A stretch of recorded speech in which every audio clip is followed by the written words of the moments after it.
Madame la Présidente, chers collègues, de par ce schéma régional d'aménagement, de développement et d'égalité des territoires, plus communément appelé le STRADET dans le jargon technocratique, vous nous proposez de valider par notre vote votre feuille de route en matière d'aménagement du territoire. Or, après 3 ans de mise en application, c'est un schéma revu à la marge que vous nous présentez, lequel devra encore être modifié prochainement afin de répondre à l'application de la loi climat-résilience. Nous aurions espéré que cette révision marque enfin une volonté d'apporter des solutions concrètes en faveur d'un vrai rééquilibrage des territoires dont l'Occitanie a tant besoin.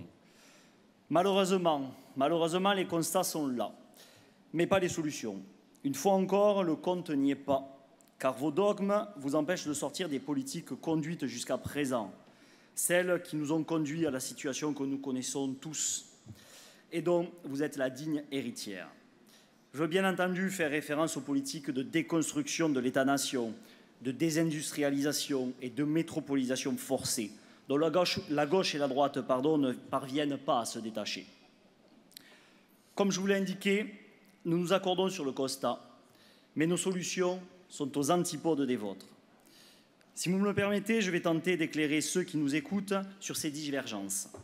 Pour commencer, il ne peut y avoir de rééquilibrage des territoires sans passer par une démétropolisation qui vise à maintenir, voire à réimplanter des services publics et à recréer des bassins d'emploi en zone rurale. Il s'agit là d'un objectif essentiel, mais qui est rendu impossible par l'interdiction donnée aux communes hors métropole de se développer en raison de votre volonté d'appliquer à la lettre le plan zéro artificialisation nette. Mais la cerise sur le gâteau reste votre désir fou d'accueillir sans pudeur une immigration de masse dont nos compatriotes et nos territoires ne veulent plus. Ce STRADET vient confirmer la mise en place des ZFE dans les métropoles de Toulouse et de Montpellier. Les ZFE, que vous appelez zones à faible émission, sont de fait des zones à forte exclusion, tant le caractère de cette mesure constitue une discrimination absolument inouïe des classes populaires, des classes moyennes et des habitants de la ruralité. Circuler dans les métropoles de Montpellier et de Toulouse est en train de devenir un privilège bourgeois. Pourquoi défavoriser un foyer qui garde sa vieille voiture pour des déplacements épisodiques, mais qui a remplacé de notre côté son système de chauffage fioul ou gaz par un moyen décarboné, comme une pompe à chaleur par exemple, et dont le bilan carboné donc global est extrêmement faible.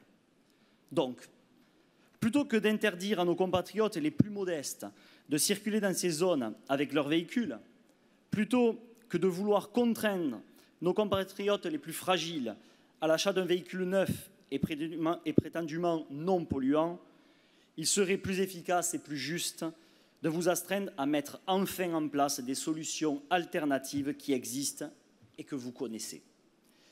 Concernant la mobilité, de nombreuses pistes sont d'ores et déjà dans les cartons depuis longtemps et peinent à voir le jour au détriment des usagers.